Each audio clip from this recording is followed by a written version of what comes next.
चलिए आज जरा गहराई से समझते हैं भारतीय न्यायपालिका को। इसे हमारे लोकतंत्र के एक बहुत बड़े और मजबूत पिरामिड की तरह समझिए, जिसका एक ही काम है, हमारे संविधान की रक्षा करना। हम इस पिरामिड की चोटी से लेकर इसकी नींव तक का सफर करेंगे और जानेंगे कि आखिर ये काम कैसे करता है। तो हमारा सफर कैसा रहेगा? सबसे पहले तो हम ये जानेंगे कि न्यायपालिका को संविधान का गार्डियन या संरक्षक क्यों कहते हैं। फिर हम पिरामिड में सबसे ऊपर सुप्रीम कोर्ट की भूमिका को देखेंगे। उसके बाद राज्यों में हाई कोर्ट्स के काम को समझेंगे और फिर जमीनी स्तर पर यानी सब ऑर्डिनेट कोर्ट्स तक पहुंचेंगे।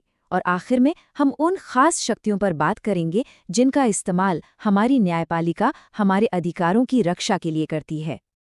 तो चलिए सबसे पहले और सबसे जरूरी बात से शुरू करते हैं, संविधान का संरक्षक। देखिए, भारत की न्यायपालिका का काम सिर्फ कानूनों का मतलब समझाना नहीं है। ये हमारे लोकतंत्र का वो स्वतंत्र स्तंभ है जो ये पक्का करता है कि देश में कानून का राज चले और हर नागरिक के मौलिक अधिकारों की हिफाजत हो।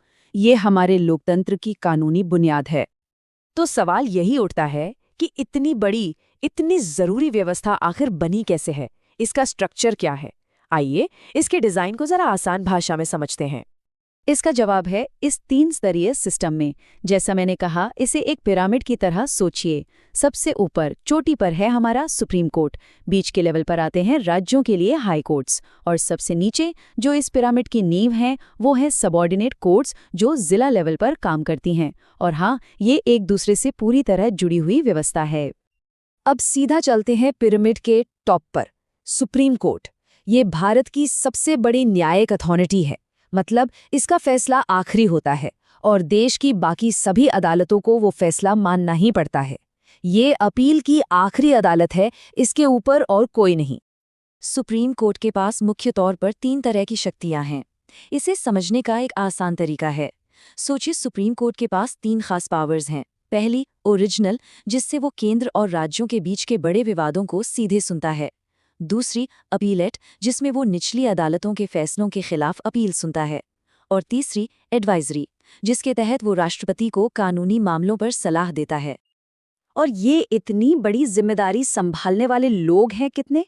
भारत के मुख्य न्यायाधीश को मिलाकर सुप्रीम कोर्ट में जजों की कुल स्वीकृत संख्या है 34। ये नंबर ही बताता है कि इस कोर्ट का महत्व और इस पर काम का बोझ कितना ज्यादा है। चलिए अब पिरामिड से एक मंजिल नीचे उतरते हैं और बात करते हैं हाई कोर्ट्स की। इन्हें आप राज्यों का प्रहरी या सेंटिनल कह सकते हैं। हर राज्य और केंद्र शासित प्रदेश के लिए ये सबसे ऊंची न्यायिक अदालत होती है। तो ये हाई कोर्ट्स करते क्या हैं? इनके पास कई बड़े काम हैं। ये अपने राज्य की सभी निचली अदालतों के काम पर नजर रखते हैं, उन अदालतों से आने वाली अपीलों को सुनते हैं और हाँ, मौलिक अधिकारों की रक्षा के लिए रिट भी जारी कर सकते हैं। और जाहिर है, अपने दायरे में आने वाले सिविल और क्रिमिनल केस भी यही निपटाते हैं। तो फिर सुप्रीम कोर्ट और हाई कोर्ट में सबसे बड़ा फर्क क्या हुआ? सीधा सा जवाब है उनके अधिकार क्षेत्र का, यानी उनके दायरे का।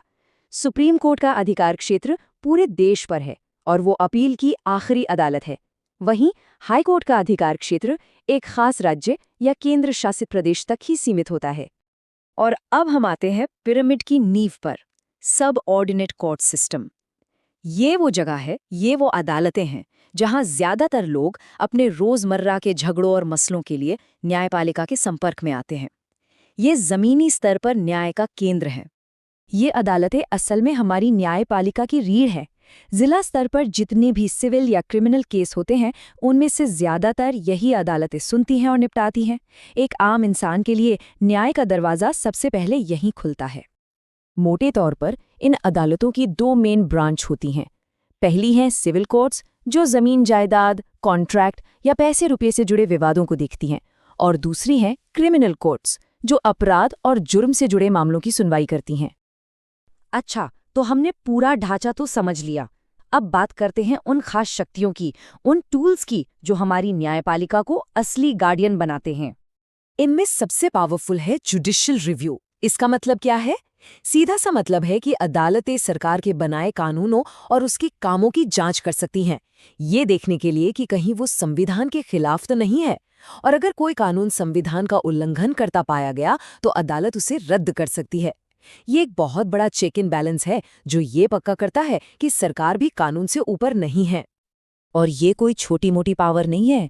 खुद सुप्रीम कोर्ट ने अपने ऐतिहासिक फैसलों में साफ कहा है, न्यायिक समीक्षा संविधान के मूल ढांचे का हिस्सा है। इसका मतलब ये हुआ कि संसद भी कानून बनाकर इस शक्ति को छीन नहीं सकती। ये हमारे लोकतंत्र के लिए एक तरह का सेफ्टी वॉल्व है। अधिकारों को बचाने के लिए अदालतों के पास एक और जबरदस्त टूल है जिसे रिट्स कहते हैं। ये एक तरह के स्पेशल ऑर्डर होते हैं। जैसे अगर किसी को गैर कानूनी तरीके से हिरासत में लिया गया है तो हेबियस कॉर्पस रिट के जरिए अदालत उसे पेश करने का आदेश दे सकती है। या अगर कोई सरकारी अफसर अपना काम नहीं कर रहा तो मैंडेमस रिट से उसे काम करने का हुक्म दिया जा सकता है। ये आम नागरिक के हाथ में बहुत बड़ी ताकत है। तो एक बात तो साफ है, हमारी न्यायपालिका के पास बहुत बड़ी ताकत है। और जैसा कि कहा जाता है, बड़ी ताकत के साथ बड़ी जिम्मेदारी भी आती है। तो एक सवाल के साथ इस चर्चा को यहीं रोकते हैं। न्यायपालिका, कानून की व्याख्या करने वाले और संविधान के संरक्षक, इन दो बड़ी भूमिकाओं के बीच संतुलन आखिर कैसे बनाती है? ये एक लगातार चलने वाली बहस है जो हमारे लोकतंत्र को जिंदा रखने के लिए बहुत जरूरी है।